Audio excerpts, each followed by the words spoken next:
Hello all and welcome back. So in this video, let us now continue our discussion and now let's implement few other methods which are present in the list in Python, but we have not yet implemented in our custom list.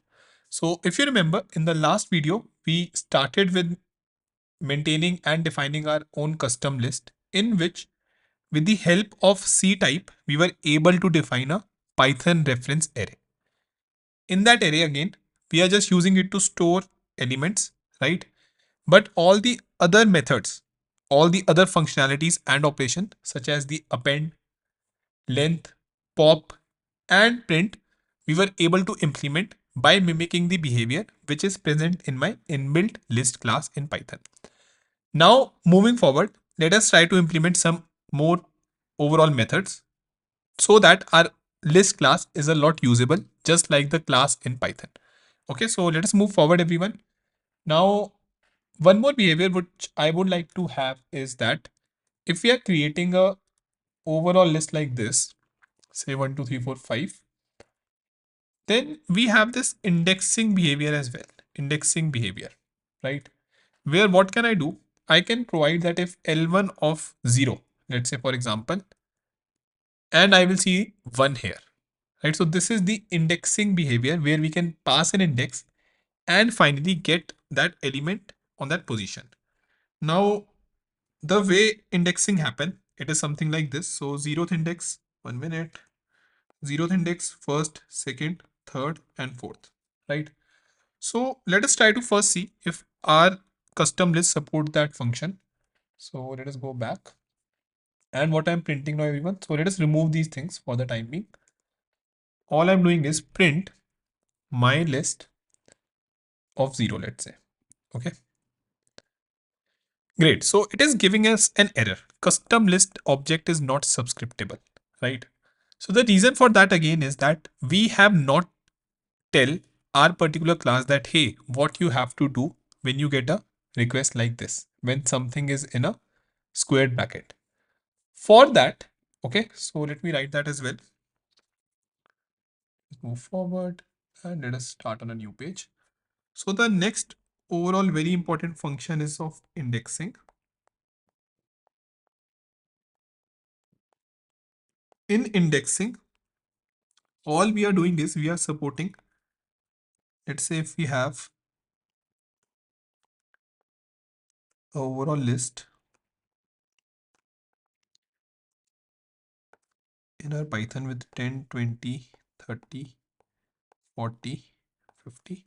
So we have the 0, 1, 2, 3 and 4. Now operation like this are supported. So if I'm writing L1 of let's say 0, then I will get 10. Okay, so these kind of operation we have to do.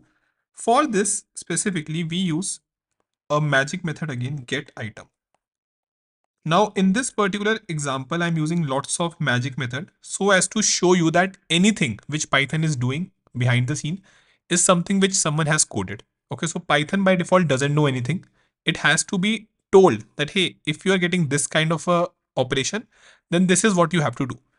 Now in this particular get item, we will get a index, right? So I will be giving this particular index, which I have to use.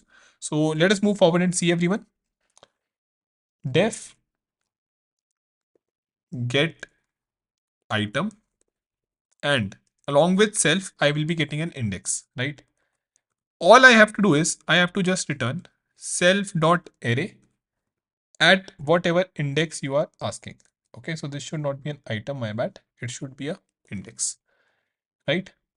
So now let us try to run this everyone and see if it is working. And seems like it is working. Okay, great. But few things to again handle here because many things are there which we have to make sure to handle, right? If I ask in this particular list only about 5 or let's say L1 of 100, then let us see what happens. Okay, so I'm trying to access an index which is not present. So let us go back and let me now try to access. Let us make it 10, 20, 30 only so that they are easily differentiable. So 0, we saw that it will be 10. 1 minute. Yeah. So it takes a second to save file. That's why we see error many times. Now, if I am running, let's say 10, it is giving us an error. List index out of range, right? If I run the same thing here, let's say if I ask for 10 and if I run this, see, it is giving us 1. It is giving an error now. Invalid index, right? But that is coming from array here. We have not handled the same. So to make sure that we handle the same, if index is greater than equal to 0 and index less than equal to self dot size, right? It should not be equal to, because pay attention everyone, the size here is 5, but the last index is 4 due to 0 indexing. Okay, so as long as it is less than size, then we can just return this. Else we should be handling this error ourselves. Right now this error is coming from this array. Okay, this particular array, the one implemented via C. Rather we should handle it. Okay, return index error invalid index. And now if we try to run this, everyone, see. Now it is a lot more cleaner, right? We are able to show the error from our end. So this is how we can do get item. Okay. So we are able to now add the indexing overall in our list. So let us now move forward, everyone. Let's see one more method. The next method is clear. Clear is pretty easy in terms of what it does. Clear just remove your list. Like if I have to implement clear here, clear. Okay, let's say we are taking a new L2, which is 100, 200, 300.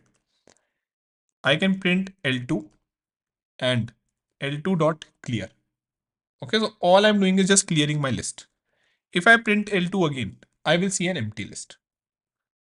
So let us run this. Okay, let us get rid of this error. See, so the list initially was 100, 200 and 300, but finally it is an empty list. So what exactly happens behind the scene in clear? It is not removing each and every element. It just in a way reinitializes your string. So it is making it empty, right? Reinitializes the string. Many students, they think that in clear, each and every index is getting removed. All these things are happening. No, you just have to reinitialize, say that, hey, the capacity is this and my size is this. That is what we are majorly doing. So what we can do going forward, everyone, in clear, 1 second. So, okay, this is the class, right? Let me zoom out. When I'm trying to implement clear, all I have to do is in a way say that size is 0. Okay. I will be getting self here as well, right? Self dot size is 0. Now, this thing is handled. Let us do one thing.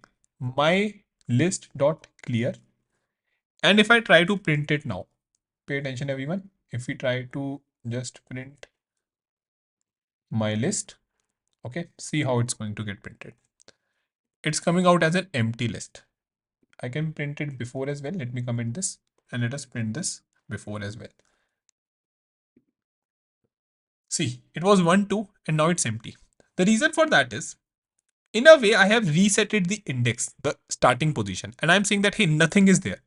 Now, if we want, we can actually reinitialize everything from this constructor as well, where I'm saying that the capacity will also be reinitialized. The array will also be reinitialized. But I am just saying that, hey, let us for the time being take the size as 0 so that my list now knows that, hey, I don't have anything. All these logic, right, they are written on size. If you will pay attention here, all these logic, they are written on size. So all of them are going to now not work. So see, index less than self dot size. Okay, this is the reason we have to make sure that we are very nicely handling each and every property. So size is a property of my mylist class.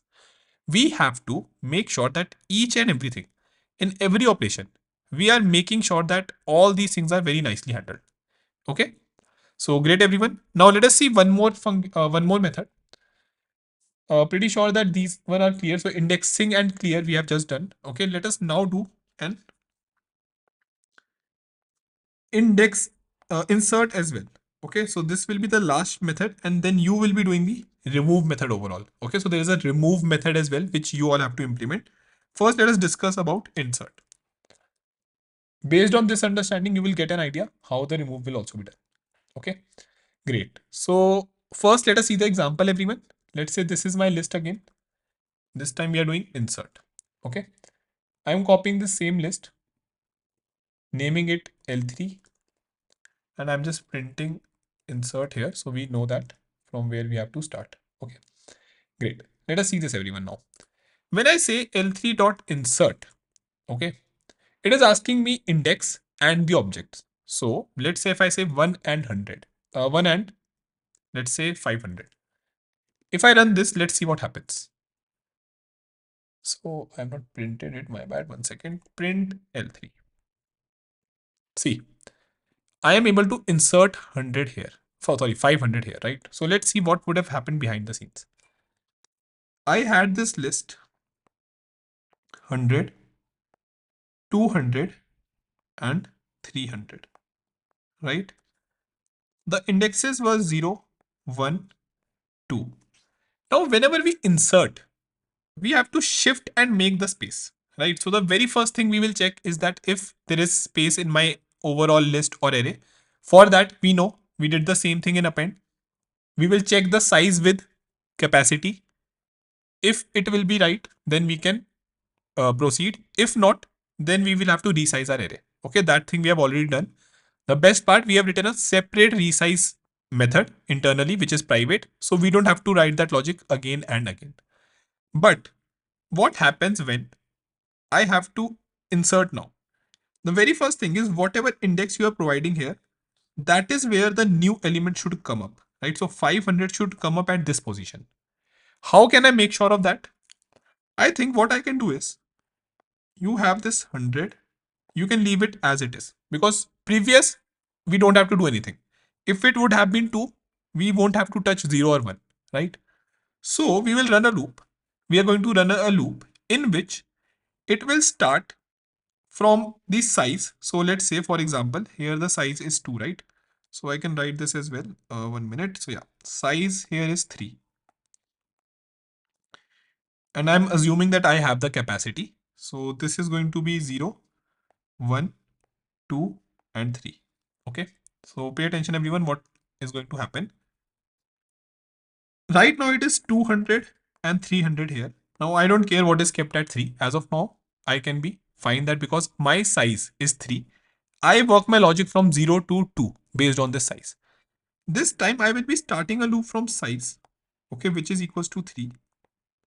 And I will make sure that I keep on shifting these elements. So size, array of my size is going to be equal to array of size minus 1. If I just explain you using this example, array of 3 is going to be array of 2.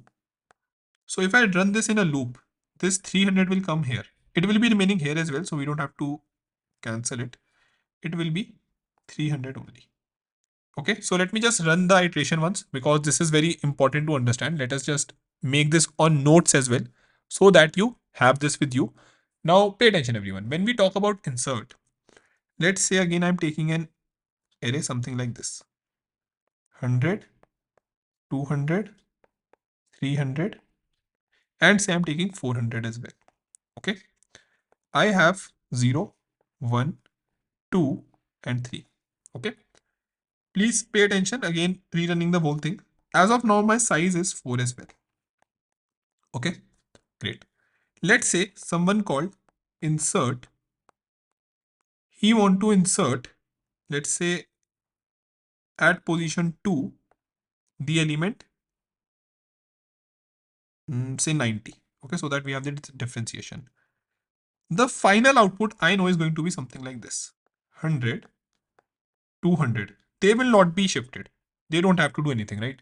But at this index 2, I will have 90. If I have to accommodate 90 here, then I will have to make sure that I shift these 300 and 400, right? Great. And this is going to be the final index. See, 0, 1, 2, 3, 4. Okay, everyone. So I'm pretty sure this must be clear. No doubt in this. This is the final state and the above is the initial state. I'm just going to take it as a simple problem. Now, one thing more I would like to add here. These things you have to do yourself even when asked in an interview. Yes, there are inbuilt function in Python list, but please make sure that you have an idea that how they're implemented, because in many interviews what happen is that they don't allow you to use the inbuilt functionality because it is not present in languages like C++ and Java. So again, it is not like Python person should be at an advantage or something. But yes, normally in many interviews, they just don't allow these inbuilt things. So always make sure that anything which is happening magically in Python through inbuilt methods, you have an idea how can we do that. Okay. And that is my whole aim with this implementation of list using the array class or using basically in Python from the C type array so that you can understand how things are happening from inside. And once you code this out, then you will be at a very good position regarding any particular logic. Okay. So if tomorrow you are getting this question that you have to insert, please make sure that you are aware that this is how the logic happens. Okay. Instead of just dependent on the inbuilt function. Great. Now see what I'm saying is I'm going to start from, so my start is going to be 4 and I am going to basically end my loop when I reach the position. So this is I'm saying position and this is I'm saying element. Okay, so this is position. If I'm ending it here, that means it would end at 3. Now, why is that? Because if you would have understood about range, let's say if I write range of, let me write it in green. So pay attention everyone. If I say range of 0 to 5, okay, it gives you 0, 1, 2, 3, and 4. Similarly, if I ask for range of, let's say 4 to 3, first thing is I have to provide -1 here because this time I am moving in a negative direction. So it will not be 4 to 3, 1 second. It will be 4 to 2, right? So pay attention everyone, just a little bit thing to understand, and -1. -1 because this time I have to move in the negative direction. It is going to just give you 4 and 3. Okay. It is going to leave out the last element, just like in this 0 to 5, we don't get 5. Here we will not be getting 2. Okay, great. Now see the iteration everyone, what exactly is going to happen. When the loop runs the first time, all I'm saying is this loop is going to run from 4 for 4 and 3. Okay, so let us write that down as well simultaneously. So let us just go here. I am saying this time we have to write the insert function, right? Insert. Insert, I will be getting the index, or let us take it position, not the index, and the element. Okay, great. Very first thing which I will be doing, just like append, I will check if there is space or not. Great. So I am saying if there is space or not, just tell me. Cool. Once I have done this, then what we have to do everyone? Now we have to write a loop. The loop should run, okay, for index. Okay, so I'm referring it as index in range. It should start from size, self dot size, okay, comma, position where you want to add, and -1. Okay.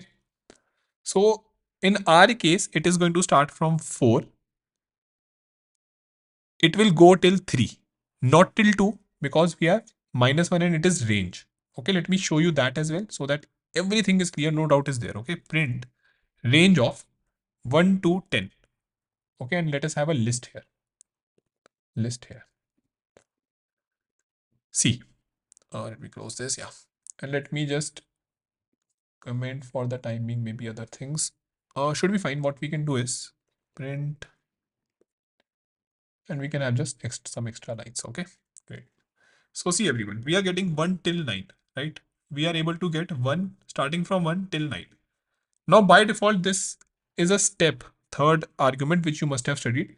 It is 1, so you will be getting 1 to 9. If I make it 2, then it will take a step of 2. So 3, 5, 7, 9, like this. Pay attention.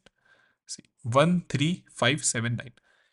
If I make it, in our case, if I make it 4, 2, 2, and -1, this time it will just give me 4 and 3. So this is what I'm going to use. My whole idea is going to be that this loop is going to run. In the first iteration, I'm going to copy where I am. So I start from index 4. This is 3, 2, 1 and 0. 100 and 200 will be as it is. As of now, 300 will be here and 400 is here. All I am asking you to do is copy this 400 here. How can I do that? I will say that, let us go back to the code. I will say that self dot array, right, of index equals self dot array of index minus 1. I was on 4. I am asking you to copy for 3. Okay, so the 400 comes here. In the next iteration, everyone, again pay attention what's going to happen in the next iteration. In the next iteration now, I am asking you to copy. So 100 and 200 will be as it is. The loop is going to run 2 times. We have seen that. This time 300 will be as it is also, but I will be copying 300. So 300 and 400, right? And now my loop will stop. Okay, so what I have done, if you will just now compare the final and the initial state, what I want, sorry, final and the state which I am able to make each and everything possible, right? So see, 300, 400, 100, 200. It's just I am shifting the elements. Okay, just a smart way of shifting. And now I just have to change this at the position. So I have made space for my element or the position which I want to include. So pay attention, everyone. Now, once I have done this, I can come out of this loop. Self dot size. We should first increase size by 1. For sure, we should not forget that. And self dot array of position. Now I know this position is empty. This position is fine, right? Self dot array dot position. We can now just directly say it's equal to the element which you want to add. Okay. So pretty sure that this is clear, everyone. Now all I'm going to do is, my position was 2, my element was 90. So I am just saying now that, hey, just cancel this and make it 90. And you will see that I have actually reached out to the final stage, right? The one which I wanted. So I have followed the same framework which I told you guys. What all we know, what is the final state, what is the overall state, and see the final overall array which I am getting, it is having that element at the right position. All I have done is just make space for my element. Okay. So this is in loop and this is adding element. Okay. So pretty sure this is now a lot clear. From multiple pen, you will be able to also understand it better. And this is what we have to do. And in this loop, I am just doing the same thing, right? So let us try this out, everyone. Let us just append multiple elements. Let's say 3 and let's say 4. Let us move everything. For the time being, let us just print my list. Okay, great. Now all I'm saying is my list dot insert. First, let us see how our list is. So our list is something like this: 1, 2, 3, 4, 0, 1, 2, 3. I'm saying that insert, let's say at position 1, insert 100. Okay, so the output should be something like this: 1, 100, 2, 3, and 4. Right? What exactly is going to happen? I'm going to start from this particular 4, like in the backend, how we will write this, how the code we have written. I will start from this 4, copy, move this elements. So I will have 2 here, 3 here, and 4 here. After that, I will just change this to 100. So let us see if we are getting the right output, everyone. Insert at position 1, we are saying to insert 100, and then we can print my list again. Okay, let us run this again. Yeah, great. So see, we are able to insert it. And the exact thing is that we have shifted them one by one. Then 2 was there. We just said that, hey, at this position, please have the element, not the 2. And this is also very important. Okay. So pretty sure that you will be able to do this, everyone. Now, one thing more, you can have a check here as well. Let me get rid of everything. Yeah. This check will also be there again. If the index is out, if the overall position, okay, If the position is out, then you cannot do that, right? So this is something which we have to check again. Let me just remove this for the time being, because this code overall, we are making sure that we will always get the position which is inside. Okay. So position will be inside only. Let's say we are assuming that to keep the overall function method simple. Okay, everyone. So I hope this is clear as well. Now you have to implement a function or a method for me. That method is something known as delete. Sorry, remove. So in remove, what happens? Let's say I have L3 dot remove. So this remove, it takes in the value. Okay, and it will be removing the first occurrence of that value. Let's say if I want to remove 200. Okay, then let us see how that will happen. Print L3. See, it was 100, 200, 300. Then we inserted 500 here. After that, it has removed this 200. Again, the same thing is going to happen. You have to now this time shift in this direction. Okay, so just the loop will be opposite, and you have to decrease the size and shift this overall 300. So 200 was here. You have to just shift this 300 here. If I remove 500, then pay attention what's going to happen. Let me run this again. Yeah, see. Now what happened, everyone? Let me zoom in. We were having 100, 500, 200, 300, right? So these were our elements: 100, 500, 200, and 300. I ask you to remove this. How will you do that? Shift it here, and decrease the size. And finally, you will get this final output. Okay. So great, everyone. I'm pretty sure that you will be able to do this now based on all our discussion. Let me just make a space for you so that you can write that function. Def remove. We will be getting the element. Okay. Great. One more thing. Actually, I can do one more function quickly, which also you can do. So there is search as well. There is search as well, right? 1 minute L3 dot. Okay, no, search is not there in this. 1 minute. There is find or search, I guess, right? No, find. Okay, cool. I thought it is there, should be fine. So in that, what we do is we just find if the element is there or not. So for delete, you will have to first make sure that you find at which index that particular element is. So we have the sort, append, clear, copy, count, extend, index, insert. Yeah, all these are the methods, should be fine. Let us just remove the overall. Let us just implement the remove finally. Okay, so this is where you will implement this at your end so that you get the whole idea. Now, I'm pretty sure based on this discussion, you will be able to implement other methods as well. Just the basic idea I have to give you that how internally all the things are happening. This is just giving you, so if you are, don't focus a lot on this. This is just giving you a pi object of capacity you want. Okay, so that the reference is there, nothing else. We started with the initial state, and then we one by one try to implement each and every object, each and every method. Make sure of one thing, you are also coding this whole class from scratch so that you get a lot more confident on how we can make our own class, a data type. Okay, because this is something which we will be doing a lot when we move forward and learn about data structures. In this overall course, each and every data structure, I will make sure that you implement from scratch so that all your fear is gone and you have a very good understanding of everything on what happens inside property. Okay, so great, everyone. Now make sure that you do this remove method, and let us meet in the next video.